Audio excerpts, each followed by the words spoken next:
Solve the equation for theta on the interval 0, 2 pi. 1/2 equals cos theta. I'm just going to rewrite this like this, and you might be wondering, why? Why all that space, sir? Well, I have to get theta all by itself, which means I have to get rid of cosine. How do you get rid of cosine? You don't divide cosine, you inverse cosine both sides. Inverse cosine both sides. That's why I gave myself that space. Now I can cross this out, and flipping things around, you can now say that theta equals the inverse cosine of 1/2. Now, basically what you're doing is you're asking yourself, cosine of what angle gives me 1/2? Well, first things first, cosine is the x value on the unit circle.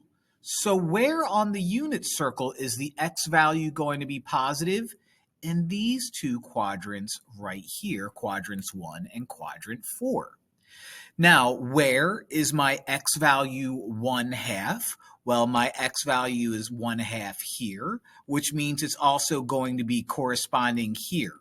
This is the third dot on the unit circle where x is 1/2.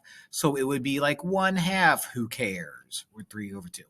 And this would be 1/2, negative root 3/2, but, who cares?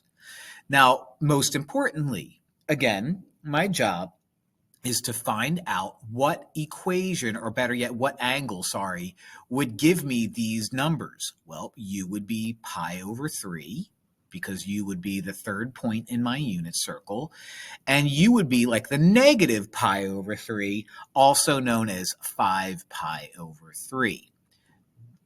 Those guys fall within the boundaries of 0 and 2 pi, so theta is going to equal pi/3 and 5 pi/3.